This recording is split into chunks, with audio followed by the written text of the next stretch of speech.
Muy buenas tardes, queridos amigos. Nuevamente quiero agradecerles el que una vez más nos hayan permitido entrar en sus hogares.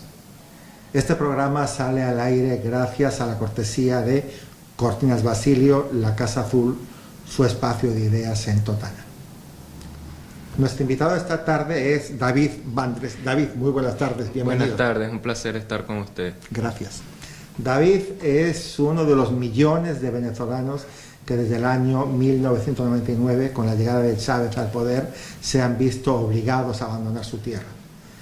Un ciudadano que busca un mejor futuro, un futuro esperanzador en otro lugar lejos de Venezuela. Venezuela ha sido siempre un país receptor de inmigrantes, ha sido un país que le brindó oportunidades a todo el mundo, un país en el cual sus ciudadanos salían e inmediatamente, luego culminadas las vacaciones, regresaban a su tierra, pues donde mejor se sentían, y eran unos ciudadanos que no conocían la inmigración.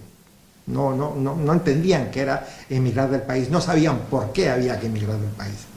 Hoy, desgraciadamente, la prensa internacional reconoce que la población de Venezuela es la que es el éxodo mayor en estos últimos 50 años en América Latina. Es una triste realidad que trataremos a través de nuestro invitado conocer un poco.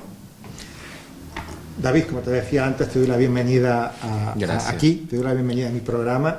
Me siento totalmente identificado contigo, pues yo soy español de nacimiento, pero me siento venezolano de corazón también. Claro. He tenido la fortuna de llegar antes que tú a España y de alguna manera yo me vine para acá en un momento que aquello empezaba a surgir. Tú te has venido cuando aquello estaba ya en su apogeo, ¿no?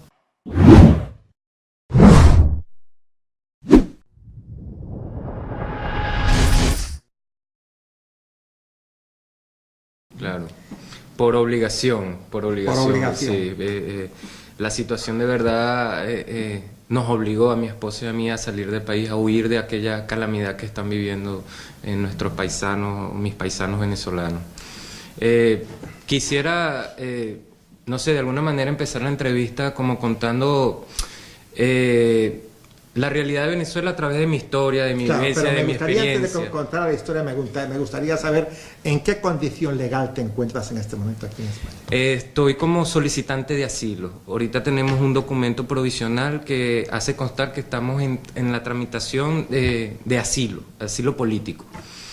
¿Eso tiene sus limitaciones para algunas cosas? ¿Cómo no? Sí, la hemos tenido. Si hay limitaciones, por ejemplo, para aperturar una cuenta bancaria es algo primordial que debe tener un ciudadano. Y de verdad que por esta identificación, quizás porque no es muy conocido ese documento que nos aportan a nosotros, las instituciones no tienen tanto conocimiento de eso, y entonces incluso yo he sido portador de esa información para poder avanzar en los trámites. Sí hay ciertas limitaciones, como por ejemplo esa que te acabo de mencionar. Comentaba al comienzo de la entrevista, David, que Venezuela ha sido por fortuna un país receptor de migrantes, un país generoso en grado superlativo, un país hospitalario. Esa característica del venezolano la estamos teniendo ahora cuando nos vemos obligados a emigrar. ¿Sientes que los países que lo reciben en este momento se comportan en igual medida que se comportaron ustedes los años 50, los años 60 y no tan lejos, los años 70 y 80 también? Claro, de manera general, cuando inicia este éxodo masivo que ya tiene, yo diría que tuvo su punto álgido desde hace 2 años. De manera general sí, gran cantidad de países han sido muy receptivos. ¿Qué pasa? Que de 2 años acá, como la situación de Venezuela ha ido empeorando, el éxodo ha ido aumentando, y entonces eso ha hecho que, claro, de alguna manera en los otros países que nos reciben se les haya puesto un poco difícil, o se les haya puesto difícil la situación, pues, sí, a la manera de recibirnos. Ahora, más concretamente, aquí en España, de verdad que sí han sido muy receptivos, sí han estado prestos a ayudarnos. Los servicios sociales de cada provincia han estado prestos, nos han colaborado bastante. Sí han sido muy receptivos. Vámonos al origen. ¿Por qué sales de Venezuela, David? Ahora sí me interesa tu explicación, tu experiencia. ¿Por qué sales? Tú saliste acompañado de tu esposa. Sí, sí. ¿Por qué sales de Venezuela? Bueno, yo viví una infancia, parte de mi adolescencia y parte de mi juventud en Venezuela feliz. Feliz. Era feliz. ¿De qué parte de Venezuela eras? San Juan de los Morros. Eso queda aproximadamente a 2-3 horas de la capital de Venezuela, que es Caracas. Estado Guárico. Guárico. Sí. San Juan de los Morros, Estado Guárico. Un pueblo pequeño, pero completo, con todo, feliz. Éramos felices. Entonces, a partir de 1999, cuando gobierna este régimen, ¿por qué le dan la oportunidad los venezolanos al régimen? Entiendo porque tal vez estaban cansados de esas políticas anteriores y quisieron un cambio. Este señor difunto Hugo Chávez, lleno de promesas, envolvió, ofreció un cambio y de verdad con promesas falsas. El venezolano cayó, o la mayoría de los venezolanos, porque ganó en ese momento. Pero cayó, ¿tú crees que fue porque pensaba que no podía haber algo peor? Que de repente no podía haber algo peor que la Cuarta República y por eso creyó las promesas de Chávez. Creyeron en las promesas, sí, claro. Bueno, de inicio, como todo cumpliendo con su promesa, yo diría que un año él tal vez trató de llenar las expectativas de las promesas que trató, mas no lo cumplió. Después de ese año empezaron las cosas a decaer. Cuando hablo de cosas, la economía, la educación, la salud, empezaron a caer, a venirse en debacle paulatinamente. En ese momento yo estaba culminando mis estudios de bachillerato, ya con un proyecto... En San Juan de los Morros, ¿no? En San Juan de los Morros, sí, en San Juan de los Morros. Ya con un proyecto de estudiar una carrera, la llevé a cabo, como te dije, gracias a Dios. Me brindaron todas las oportunidades, mis padres, mis familiares, la situación económica todavía se podía cubrir como cualquier persona quiere surgir y quiere cumplir sus metas. Estudié medicina 6 años, me gradué como médico. ¿En qué universidad, David? En la UNER, Universidad Nacional Experimental Rómulo Gallego, una universidad autónoma de Venezuela. ¿Te graduaste como médico? ¿Estudiaste? ¿Te graduaste como...? Ajá. Ok, me gradué como médico. Una vez que me gradué como médico... ¿Estás hablando de qué año? En el 2012. 2012. 2012. Obviamente todavía bajo el seno y bajo el abrigo de mis padres. Una vez que me gradué, como toda persona, ya yo quería surgir por mis propios medios, empezar a hacer mi vida, hacer mi camino. Una vez que me gradué y salí al campo laboral a buscar trabajo, ahí empecé como a ver la realidad. Me empezó a impactar esa realidad. ¿Cuándo muere Chávez? No recuerdo, ¿en qué año muere Chávez? Creo, no estoy seguro, creo que fue en el 2012, creo. Recién graduado. Creo, sí, creo, que no estoy muy seguro. Tampoco, es que... No hubo un cambio sustancial entre Chávez y Maduro. Claro. La fecha no es determinante. Sí. Una vez que quise salir al campo laboral, empezaron las trabas. Empezaron las trabas porque ya estaban los cargos, todo estaba politizado. Si no tenías un amigo, si no tenías un contacto, si no tenías una palanca, no optabas a un cargo o a un digno de lo que te mereces, ¿no? Entonces estaban como los cargos reservados para las personas... y para los que no habían firmado la lista Gascón también. Para los que no habían firmado la lista Tascón también. Entonces, bueno, eso fue... Yo duré 4 meses para empezar a hacer mi artículo 8 en Venezuela. El artículo 8, un médico cuando se gradúa está obligado a cumplir el artículo 8 o acceso rural, que es un año trabajar en el estado donde ellos te pongan, hasta que tú después puedas optar a tu posgrado y decidir qué vas a hacer ya con tu título. Ahí empezó entonces, empecé a ver la realidad de Venezuela. Duré 4 meses para poder lograr optar a un cargo que de verdad valga la pena y se ajustara a mis necesidades, porque me estaban enviando, yo en ese momento no tenía automóvil para desplazarme, entonces me estaban mandando como a una zona rural donde la situación no era óptima, no era de verdad que yo dije, cónchale, pero ¿cómo en mi situación yo puedo brindar salud cuando yo no estoy bien? ¿Ves? Tampoco, claro, que yo estoy exigiendo que voy a trabajar en un hospital, en una clínica, no. Pero entonces entendí que estaba como me estaban haciendo un lado, me estaban poniendo muchos obstáculos para ejercer. Bueno, hasta que por fin logré, a través de un amigo, me dieron el cargo y quedé en el hospital de referencia de San Juan de los Morros en el área de pediatría. Y ahí empezó ¿Esa es tu especialidad, pediatra? ¿O? No, yo soy médico general, pero hice la residencia en pediatría y cirugía pediátrica. Ahí empezó mi experiencia como médico. Hablándote en concreto entonces ya como trabajador de la salud en el área de pediatría, en ese momento todavía se conseguía un poquito, algo de insumos y se resolvía. A medida que fue avanzando el tiempo, esos insumos se fueron acabando. Fue disminuyendo la calidad de vida, la calidad de la salud, inclusive hasta la salud mental, tanto del paciente como del profesional. Ya era un estrés, empezó un estrés. ¿Cuál era el estrés? Llega el paciente y obviamente los que acuden a los hospitales en Venezuela son personas de escasos recursos, son personas que más bien hay que ayudarlas. Se asume que los demás tienen pólizas de seguro y van a las clínicas. Van a las clínicas y es un poco más fácil.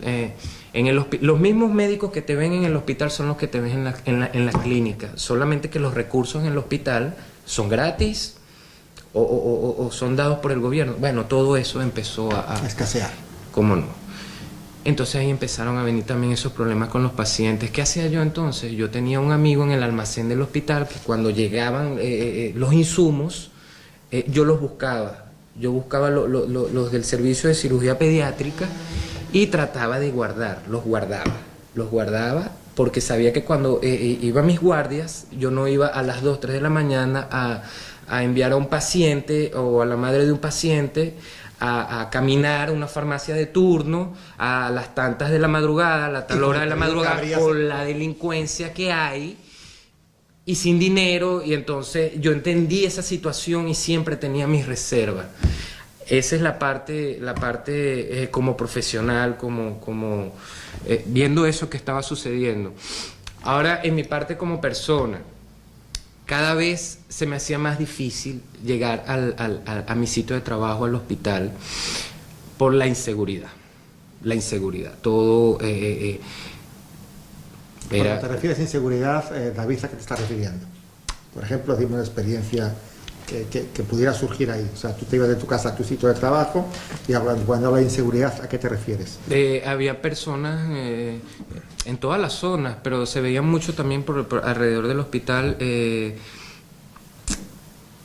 buscando maneras de atracarte, de robarte, de quitarte lo que tienes, y sin importarles nada. Y era un riesgo. Otra experiencia personal que tuvimos mi esposa y yo. Mi esposa tenía una finca muy cerca a minutos de San Juan de los Morros, yo diría que unos 20 minutos. Y una Semana Santa del 2014, un domingo, yo estaba de guardia. Bueno, me fui a otro lado, pero es que son tantas cosas. Sí. Un domingo de Semana Santa, domingo de Resurrección, de Semana Santa del 2014, yo estaba de guardia, mi esposa estaba compartiendo con unos familiares y unos amigos en su finca. Entraron 8 personas, 8 delincuentes. Las secuestraron, las tuvieron unas horas maniatadas, la golpearon. De verdad que fue una situación horrible, de verdad. ¿Dentro de la finca o se la llevaron? No, fue dentro de la finca. Ella la dejaron junto con 2 personas más porque ya esperaron que los amigos y los familiares se fueran. O sea, quedaron 4 personas. Sí, la encargada de la finca, 2 amigos más y ella. Y de verdad que fue una experiencia terrible. Le llevaron todo lo que pudieron de la casa, se llevaron el vehículo que ella tenía, cargado con todo lo que se pudieron llevar de la finca. fue una experiencia muy traumática. Posterior a eso, decidió vender la finca. Decidió vender la finca y nos fuimos a la casa de su papá y allí estuvimos un tiempo hasta que decidió invertir en una propiedad, ese dinero de la finca, en una propiedad, en una casa, en un apartamento, en una zona más segura de San Juan. Siempre en San Juan de los Morros. Sí, siempre en San Juan de los Morros. Todo esto en paralelo con lo que te digo del día a día, de la situación, el riesgo, el miedo a salir, uno tenía que salir a situaciones puntuales y cada día la economía en debacle. ¿En qué momento David toma la decisión conjuntamente con tu esposa? Tengo que reconocer, no sé si me vas a permitir que lo diga, pero sí lo voy a decir, cuando yo te invité a que viniera con tu esposa al programa, me dijiste que ya no podía venir porque hablar de Venezuela la ponía melancólica. Sí. Fue una cosa que me emocionó realmente porque eso es lo que sienten muchísimos venezolanos que estamos fuera del territorio. Sí. Pero bueno, retomando los temas que esto, ¿en qué momento tomas tú y tu esposa la decisión de salir de Venezuela? Bueno, toda esta historia que te estoy comentando son las que progresivamente, porque ningún venezolano, creo, desde mi experiencia, desde mi vivencia, creo que quiera irse de su país.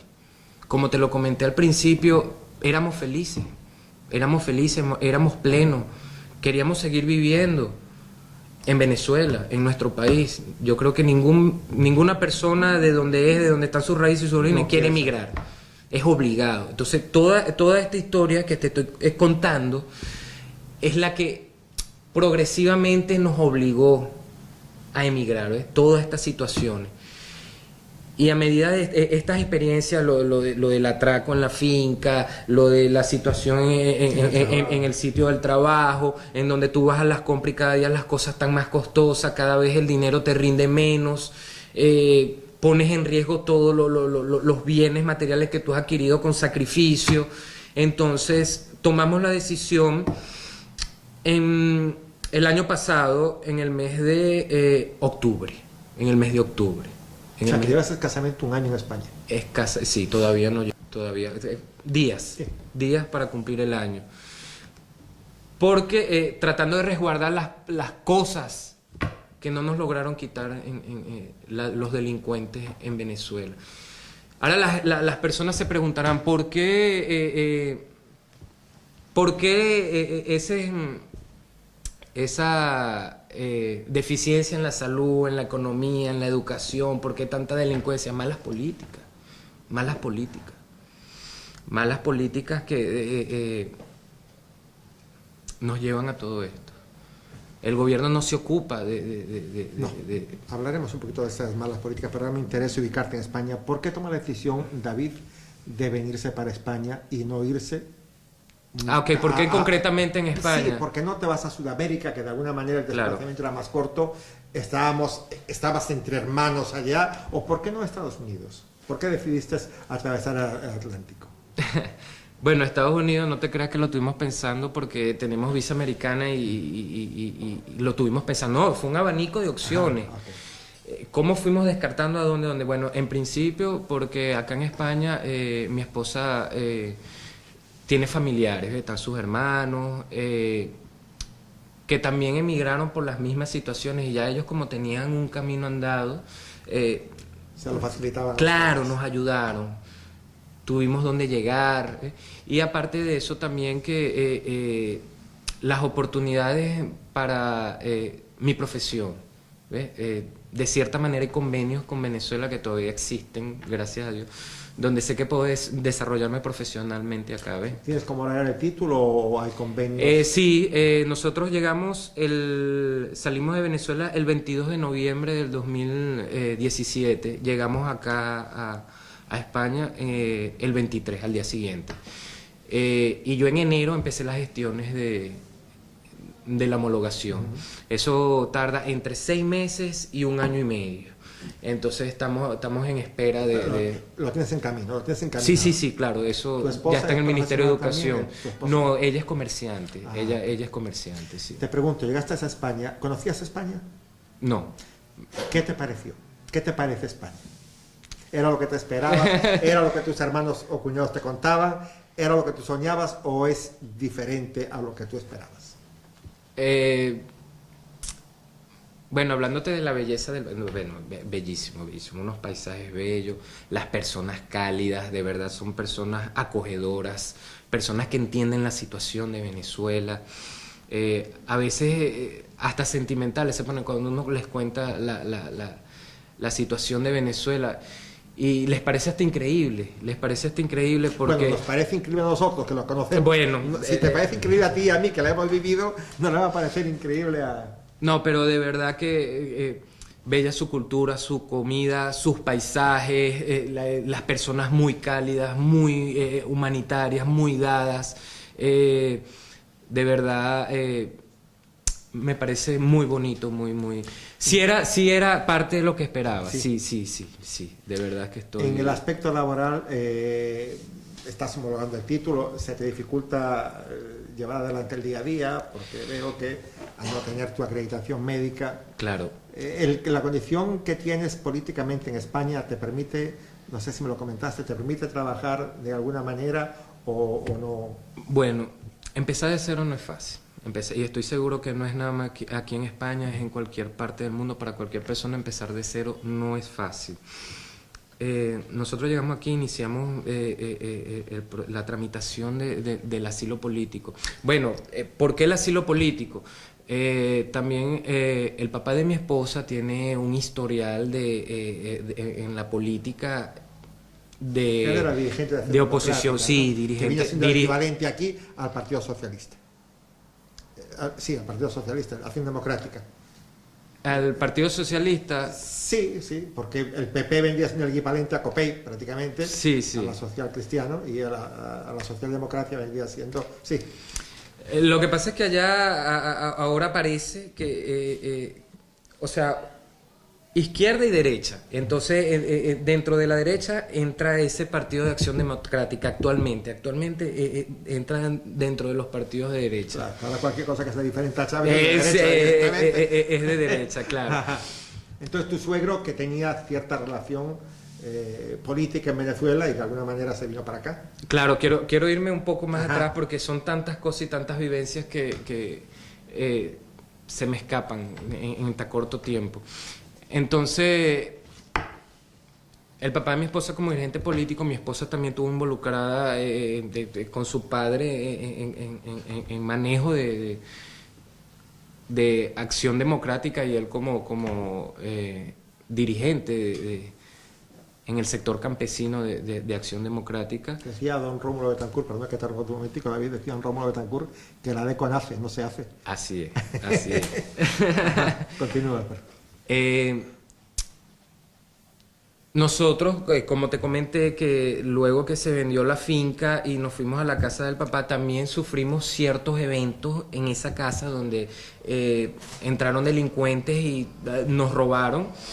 Pero ya no nosotros directamente, sino en el estacionamiento de la casa se llevaron ciertas cosas y dejaban mensajes en el carro, dejaron mensajes, rayaron paredes diciendo que sabemos cuál es su posición política, sabemos quién es tu padre, sabemos de dónde vienes, sabemos quién es tu esposo, sabemos a qué se dedica. Entonces esas cosas también nos pusieron en alerta. Y nosotros con pruebas y bases lo usamos para pedir el asilo político. Eso está en el expediente de nosotros. Mi historia o nuestra vivencia aquí como solicitantes de asilo. Para solicitar asilo político tú tienes que tener una causa. ¿Por qué pides asilo político? Dentro de esa causa, bueno, de toda la situación, la crisis humanitaria que se vive en Venezuela, aparte esa persecución... De supuesto de tu esposa también. Claro, esa persecución política, que la agarraron del lado político en ese momento.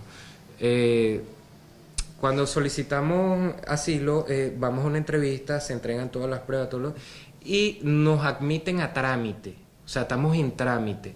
Una vez que se admite a trámite, a nosotros nos dan una identificación, un NIE con todos los datos. Nosotros lo llamamos la tarjeta roja. Es una cartulina roja donde están todos los datos, inclusive con un NIE. Esa dan primero tiene un periodo de caducidad de 3 meses. Las primeras 2 tarjetas es cada 3 meses. La primera la dan por 3 meses, la segunda la vuelven a dar por 3 meses más, o sea, dentro de 6 meses nos dan el permiso de trabajo. Después de haber solicitado el asilo, a los 6 meses que nosotros optamos a trabajar. Entonces que pueden trabajar legalmente. Legalmente, claro. Entonces te puedes imaginar que en ese lapso, desde que nosotros llegamos hasta que tenemos el permiso de trabajo, todo lo que tuvimos que pasar. ¿Por qué tuvimos que pasar? Bueno, nosotros pudimos vender ciertas cosas antes de venir para acá para venirnos con un capital. Para pero de una manera totalmente evaluada, ¿no? Bueno, claro, rematando las cosas a un costo muy por debajo de lo que realmente cuestan las cosas. Bueno, nosotros llegamos con un capital contado y con planes, y resulta que cuando chocamos acá con la realidad es otra cosa.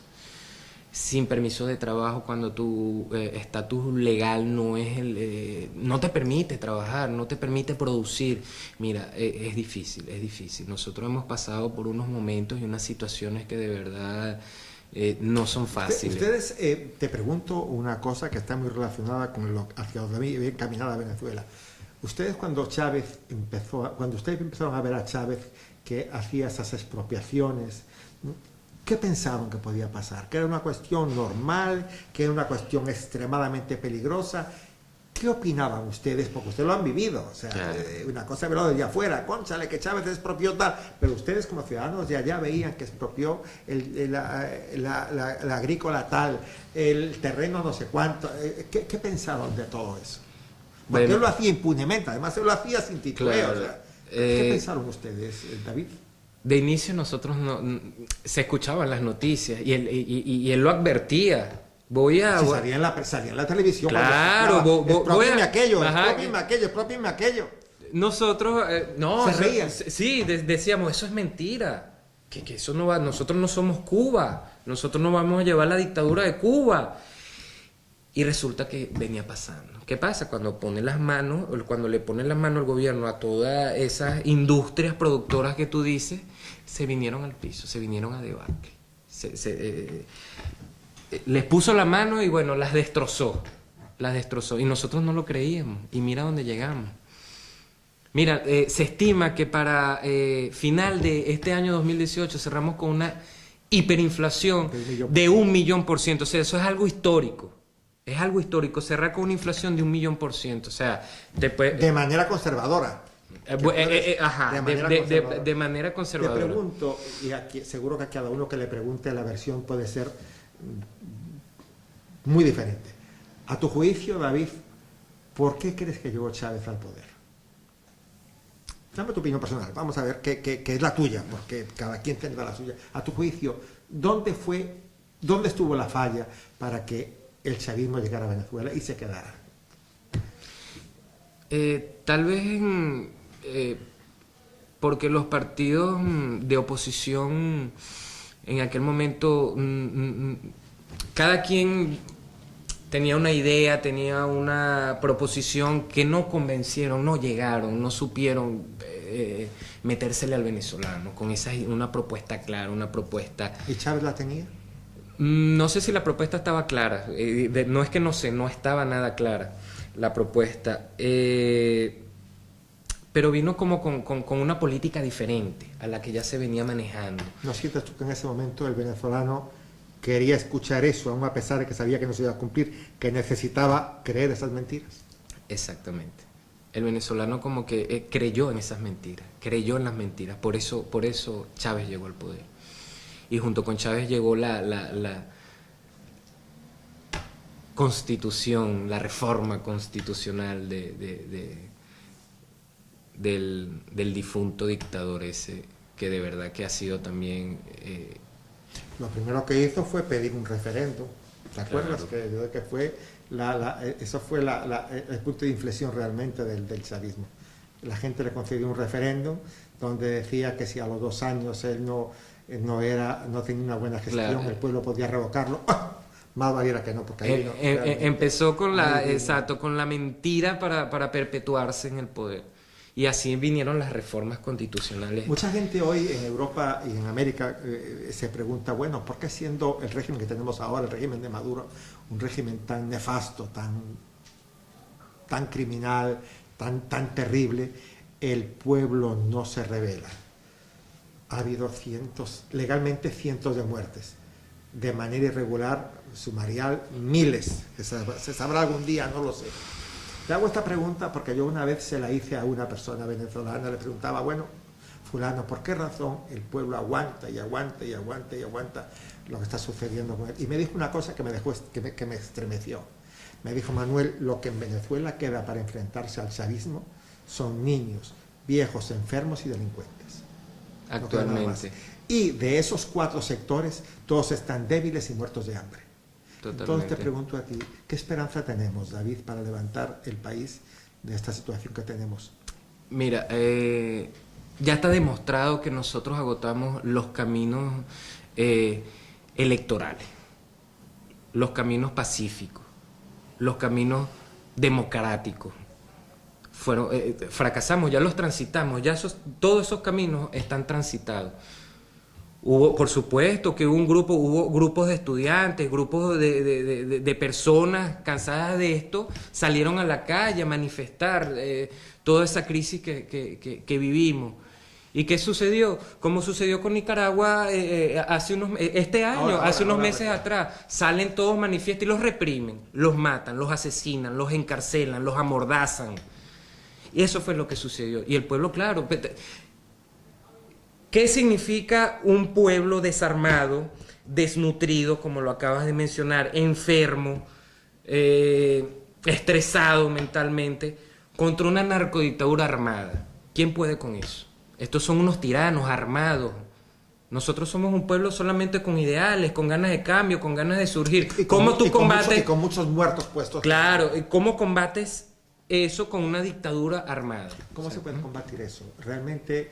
Desde afuera. Te lo voy a decir, mi opinión personal, una intervención militar extranjera es lo único que nos puede ayudar. Esa es mi opinión personal. ¿No crees, David, que si metemos una intervención militar extranjera estamos sentando un precedente para que en el próximo gobierno descontento que haya vuelva a suceder lo mismo, que alguien se sienta legitimado para nombrar una intervención militar extranjera? ¿O de repente no tendría que ser luchar para sacarlo mediante los votos? También es cierto y hay que reconocer que desgraciadamente en este momento en Venezuela no hay líderes políticos. Exactamente. No hay líderes políticos. Bueno, es que de hecho ya entonces, la pseudo oposición ya se demostró, ya está demostrado, inclusive hasta por historiales escritos, que son colaboracionistas. No hay líder político de oposición que pueda con eso. De hecho, como te dije, ya transitamos todos esos caminos pacíficos, democráticos, electorales, al lado o al frente, ellos estando al frente, estos líderes de oposición que tenemos actualmente, y de verdad que fracasaron, y hasta eso sirvió para demostrar que son colaboracionistas, ellos son los que oxigenan, o han sido las patas de la mesa de sostén de esa dictadura. De verdad que estoy decepcionado, porque yo apoyé a estos líderes, estos pseudo líderes de oposición. De verdad que estoy muy decepcionado. Por eso te digo que mi opinión personal es que la salida de este gobierno actual que hay en Venezuela es una intervención militar extranjera. Hay personas que dicen, pero una intervención militar extranjera va a haber muertes, no, eso es una extracción quirúrgica. O sea, van por ciertos elementos, no es que va a haber una matanza, se va a armar una guerra, eso es falso. Eso es falso. El país que decida o nos ayude, porque solicitamos ayuda, estoy seguro que es como una estrategia que va, como te lo comenté, una extracción quirúrgica. Van por ciertos elementos líderes de esta tiranía que tenemos. Esa es mi opinión personal. La gente que de alguna manera en Venezuela, David, se ha rebelado contra el régimen manifiestamente, y me acuerdo recientemente de Requesén. Claro. Bueno, fíjate. Eso, entonces, él está recluido en la tumba. Sí. La gente oye hablar de la tumba. ¿Qué es la tumba, David? La tumba, tengo entendido que es en la cárcel de... No tienes entendido, menos mal, porque no yo sé dónde queda. Claro, pero no, queda en el Helicoide. El Helicoide era un centro comercial que se hizo en la época de Pérez Jiménez. Estaba llamado a ser el centro comercial más grande de América Latina. Y entonces es una mega estructura grandísima y tiene, no sé si son 7 o 10 o 12 sótanos. La tumba está en los últimos sótanos. Exacto. Ahí la gente que está recluida, que están Juan Requesén y donde estuvo también Capriles no, Leopoldo, exactamente, John Goicoechea también, estaban en ese sitio no ve la luz del día. Claro. Es un sitio donde de alguna manera la gente que es peligrosa por el mensaje que tiene, lo recluyen ahí y los anulan. Es así. Violan todas sus libertades y todos sus derechos como persona. Te pregunto un sueño, David. De Venezuela cambiara, que cayera esta narcodictadura y Venezuela se encaminara por la senda del progreso, ¿tú volverías a Venezuela? Por supuesto, por supuesto. Queremos ser parte del cambio, ¿cómo no? Como claro que sí. Tengo la esperanza de que ese día va a llegar. Claro que sí. Sí quisiera. Mientras tanto seguiremos luchando aquí. Mientras tanto seguiremos. Y yo de cierta manera colaboro y tengo pongo mi grano de arena y al que puedo lo ayudo y trato de entenderle y que vea las realidades de la política actual de Venezuela y que entienda que allá no hay líder que nos saque de esta situación. Nosotros por nuestros propios medios se ha demostrado. Bueno, otra de las alternativas era una fractura en la Fuerza Armada Nacional de Venezuela. ¿Qué pasa? Los mejores pagados, los que han puesto a la cabeza de esas industrias quebradas, de las industrias estatales como el SAIME, que es la que se encarga. PDVSA, todo eso. El SAIME, sacar un acta de nacimiento, sacar un pasaporte, sacar una cédula, apostillar un documento, todo eso está viciado y está en manos de militares. Tú por los canales regulares agarras una cita, llenas un formulario en internet, vas a tal día, todo eso se acabó. Todo eso se acabó. Con dólares. Ahora es con dólares, con euros. El pasaporte no lo consigues a lo que pagues 3.000 Mira, dólares. para darte un ejemplo, un ejemplo reciente, que lo estoy viviendo, lo está viviendo mi familia. Mi mamá no tiene pasaporte, como te expliqué, porque mi mamá nunca pensó en salir del país, no, ella era feliz. Viendo cómo está esa situación, obviamente, entre mi hermano y yo queremos sacar a mi mamá del país, hacer que emigre, no tiene pasaporte. Ahorita el pasaporte me cuesta $900, cuando la moneda de Venezuela es el bolívar soberano. $900. O sea, tienes que trabajar ¿cuántos años para no, en Venezuela trabajar cuánto? Porque yo no sé cómo está un hombre gana ya allá el sueldo mínimo son 1.800 bolívares soberanos. Ajá. Eso representa aquí al cambio yo no sé 18 euros. 18 euros al mes. 18 euros al mes es un sueldo mínimo en Venezuela. O sea, tienes que trabajar 10 años para sacar el pasaporte de tu madre. Aproximadamente. Sí, mira, es una situación de verdad increíble. Claro, te digo que el sueldo mínimo en Venezuela es esa cantidad que estamos hablando, 18 euros al cambio acá en euros. Pero con un sueldo mínimo no vives en Venezuela. La hiperinflación está, bueno, todos los días te suben el precio de las cosas. Y ya las instituciones públicas, como te estoy diciendo, hasta para adquirir un medicamento, para tener acceso a la salud, acceso a la educación, tienes que pagar y en moneda extranjera. O sea, es algo increíble. Veía el otro día, David, que no hay papel para los pasaportes. Ni papel para la partida de nacimiento. Ni papel para hacer monedas. No hay papel, no hay nada. Allá lo que es miseria, tristeza, desolación, decepción. Cuando tú le cuentas eso tomando el café en cualquier bar de aquí en España y se lo comentas a cualquier tertuliano, ¿qué te dice? Porque aquí hay mucha gente que no se cree que eso sea así. ¿Qué te dice? Como te estaba comentando hace unos minutos, claro, tratan como de ponerse en tus zapatos y dicen, wow, no lo creen. Porque tal vez el radio de acción de las noticias no profundiza tanto. No llega tan a la raíz del asunto y del problema en Venezuela. Y yo se los hago saber y entonces se quedan como que, wow, sí, sorprendidos, no lo creen. David, dame un mensaje esperanzador para ustedes. ¿Qué esperas del mañana? Bueno, yo lo primero es que se caiga, que salga la narcodictadura. Obviamente la mejor manera es hacerlo por nuestros medios, Deseo que sea así. claro, que haya una fractura, sobre todo una fractura en la Fuerza Armada Nacional de Venezuela, porque son los que tienen las armas, son los que pueden contra esa narcodictadura. Esa es una dictadura armada. Ellos no tienen bates, no tienen piedras, no tienen palos, no. Ellos tienen helicópteros, tanques de guerra, tienen bazucas, tienen cohetes, etcétera. Y tienen licencia para matar. Y están dispuestos a usarla contra el pueblo, contra los que se opongan a vivir la miseria en que tienen hundido a Venezuela y a sus habitantes. Entonces, mi esperanza o mi mensaje es que esperemos que salgamos por nuestros propios medios. Pero no espera. El hambre no espera, la desnutrición no espera.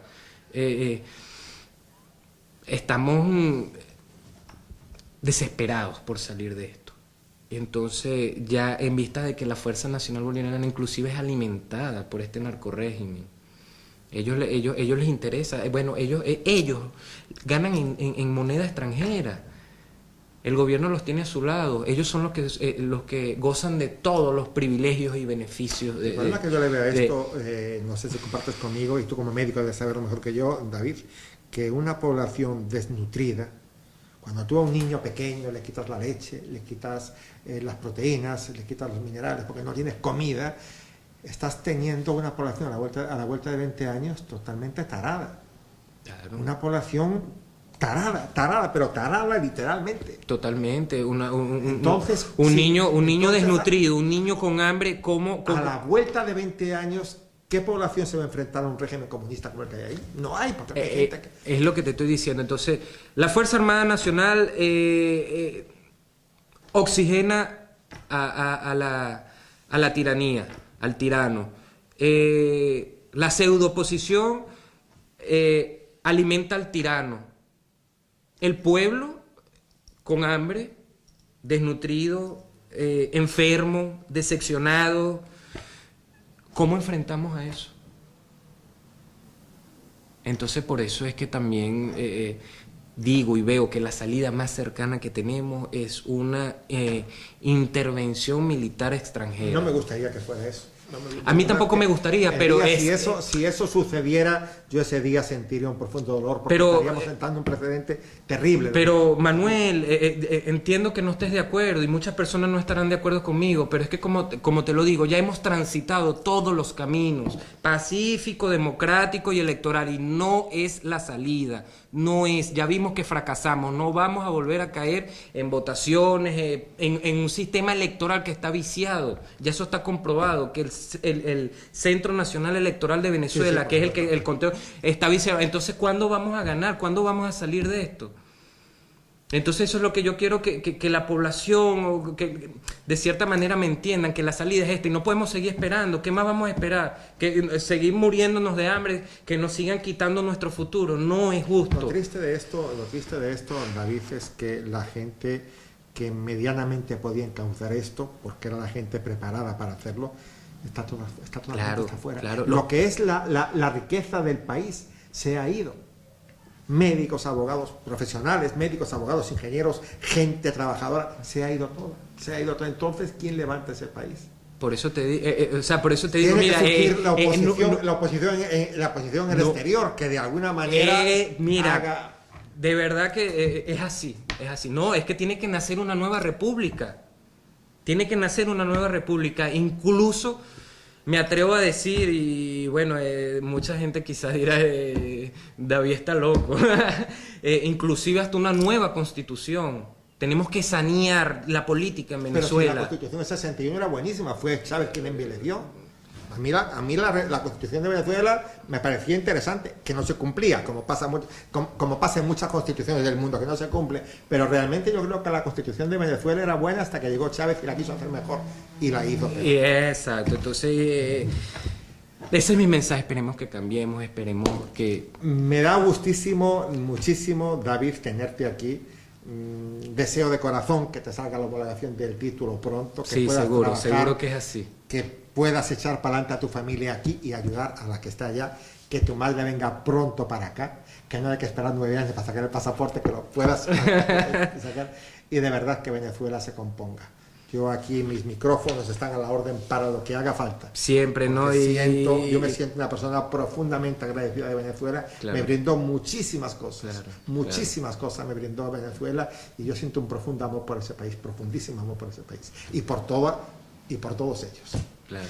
David, ha sido un placer tenerte. Gracias, y siempre estaré dispuesto a venir cada vez que me invites. Te invitaremos porque- una vez seguramente. Seguro, Hay que seguro. hacer un poco de seguimiento cercano a la política venezolana, porque hay que de alguna manera dar aldabonazos para que la gente vaya entendiendo que las cosas no están tan lejanas, que hay cosas que aunque pareciera que están muy lejos, están más cerca de lo que uno cree. Claro. David, muchísimas gracias. Un gusto, gracias. Gracias. Queridos amigos, espero que hayan reflexionado y escuchado detenidamente lo comentado por este ciudadano venezolano. Es interesante lo que dice realmente. Buenas tardes y muchas gracias.